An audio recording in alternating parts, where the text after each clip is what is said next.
Hey there, my web crafting wizards. Do you love animations? I love them too. Boof. In today's episode, I'll show you how we can easily create a fully animated website using Wix Studio with no lines of code and just a couple of clicks. So, get ready and let's get going.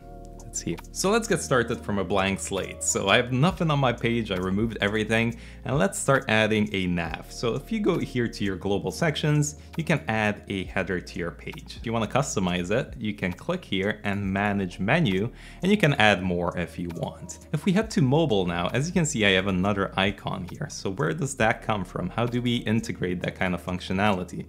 Well, what we can do is essentially Wix Studio is going to remember the state of your website, depending what view you're looking at through. So for example, I have DevelopedByEd here, right? But if I go to mobile, I can customize this to be a bit different. So for example, I can hide this on a mobile view. If I right click and hit hide, it's gonna remember to only hide it on the mobile view. So if I go back here to the desktop, as you can see, the icon is still there. But in our case, we don't want to hide DevelopedByEd. What I did was I essentially hided this whole nav bar. And as you can see, it's automatically hooked up. So as soon as I click on this, it's gonna toggle that nav for you. If you look for the plus icon here at the top, you can see that you can insert another section to your page. I'm not gonna have any columns or anything, so we're gonna just keep it like that. Instead, I'll just add an element to my website. Let's head over to media. You can generate one if you wish. I'll add one that I uploaded. Now there's one little problem with this. I want to make this image and this whole section here take up the full page, the full front page. However, if we look in preview mode, yeah, that's not full page, right? And on mobile, right? This is not the website that you want to present to anyone. So what you could do is go to the section here, and if we head over to the tab on the side here, we could increase the size of this to fit the screen. The only slight problem with this is that fit the screen here is going to give it 100 VH. So that means 100% of the viewport height. However, we also have a nav. So it actually is going to stretch out a bit more extra, like the extra space that this nav takes up, we're going to have here at the bottom. So what we can do is use the viewport height unit or the dynamic viewport height unit, which is even better, to make this full screen. So what we can do is head over here to the code section, head over to CSS. I can click on any section I want to, or maybe the nav, in this case section 7, and here in the CSS classes I can add an additional class to it if I want to add something custom. So I did front page for the section here. I'll click on the nav and I'll give this one a nav. Like that. Cool. So now on the nav here, what I can do is do nav, and I can do a min height and set that to 10 VH. And then on the front page, we can have a min height of 90 VH, and that should give us full screen. So now let's head over and stretch out our image so it takes up the whole screen size. There we go. And then we can just quickly add some text with the quick add tool here in the panel. So let's drop that in.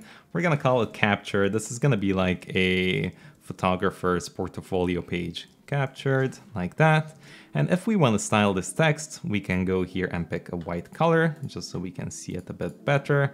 Let's increase the size. Drop it. It needs to be a bit bolder in my opinion. I think it's quite hard to see. There we go. Cool. So we got that there. And now here for the responsive behavior, let's just pick hook for now, which is going to make it the size of the actual text that we have here. It's not going to add extra width to it or anything. Cool. So now we can position it. So let's go here to the top and we can do a horizontal position. Bring this down a tad bit. Like that, and that looks good to me. Maybe a tad bit up. We could also add text shadow to this if we want, but we'll keep it nice and clean. Next up, let's go and add a line here to the bottom of this captured. So drag that line right there. Let's change the color of this to white and make it a tad bit thicker. So my goal with this line is to try to make it the same thickness as the text. So rather than having something like this, it's gonna look quite strange if your line is that thin. But if I try to match it to this T thickness, so I think it's gonna be around like 12 pixels, that's gonna look a tad bit better. There we go. Let's stretch this out all the way to the end here. Finally, what I want to do is just add a mouse icon with a little text down below it saying scroll down to view more. So head over here. We can get this from the decorative here. So any icon you can just pop in. We'll change the vector art and search up mouse. Let's pick this blue one here. Cool. Doesn't matter. You can change the color if you want to, just like that. Cool. Let's center it in the middle, like, oops, horizontally like that. Perfect. And finally, we'll add some text right below it. It's gonna just say like scroll me. And just down here, what we'll do is add a big header and create a gallery of images. So pop in an image and just resize this and make it look however you want. So I added another text here and I added a responsive behavior of hug to it. However, what if I want to have a bit more? As you can see, this just scales evenly up and down no matter what I do. But on mobile, see, it might be a bit too small. So it'd be nice if you could actually clamp the value between two. So it should have like a max and a min that the font size can have. And we can do that very easily. Click on the featured gallery here. And if you do scale text and select custom here, we can specify two values. So it could be like, hey, on desktop, I really don't mind if it gets really big. We can go maybe up to like 86 pixels. However, the smallest it should be around 28 pixels, okay?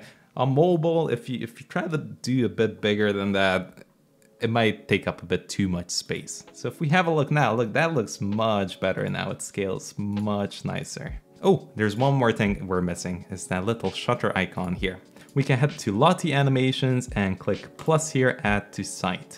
And as you can see, we're gonna have a default one here. We're not gonna use this one, so we're gonna change animation, click there, and we're gonna search up camera. This link here, that's what you need. So copy that and just paste in that new link in there like that. Perfect.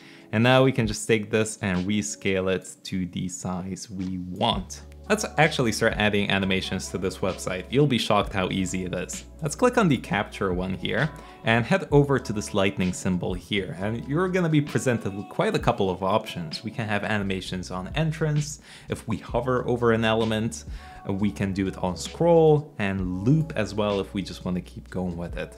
So for this one, we'll just do a simple entrance. When we get to the page, if the element is in view, we want this element to fade in. So we're gonna click add and reveal. And there we go, that looks quite nice. There's actually another one that might look better here called slide. Let's click on the line, add an entrance, and this is gonna have a reveal from the side. So if I click reveal here, that looks cool, but I can customize it if I go to adjust animation. So we'll do the line from left and the duration should be 0.75 seconds. You don't want your animations too long, too long. Maybe the limit, I would say, maybe 1.5 seconds or 2 seconds for all your animations to finish. I feel like more than that, people are just gonna leave the website. So what I'll do is add a delay to the captured here because I want the line to come in first and then the capture to follow. So go here, adjust animation on this, and we'll add a delay of 0.5 because ours comes in 0.75. So almost at the time it finishes, this is gonna come in. So let's hit preview. Wait for this to load, and there we go. For the mouse, we're gonna pick scroll animation here, and we're gonna pick fade. And you can do to its design, which means that it's gonna fade them from 0 to 1, or you can also do the other way, from its design. So now it's gonna fade out when we scroll down, and that's exactly what we want. Here, for the adjustment of the animation, we can also specify when it should start and when it should finish. So I can say, hey, finish when we're like halfway through down the page.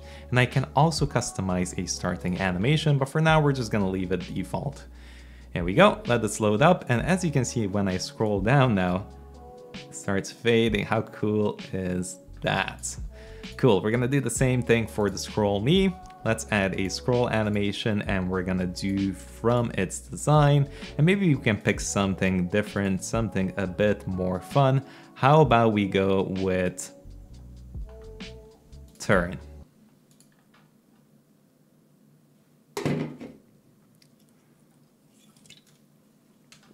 And that's it for the featured gallery and the paragraph text here. We just did a reveal animation. So it's gonna be an entrance and it's gonna be reveal like that. Cool. And we're gonna apply that to both like that. If you wanna specify a delay, feel free to do that. Do 0.3 on both. And then for the images, I did a slide from different directions. So for the image on the left, I did a reveal like that, but you can actually customize the direction. So I can pick from left here. And then to this one, I can pick from right. So let's do a reveal from right. And then this one is gonna go from top. And of course, the other one's gonna go from the bottom. So that's gonna be it. Thank you so much for watching this episode. Please drop a subscribe to this channel. Check out Wix Studio in the description, and I'll catch you in the next one.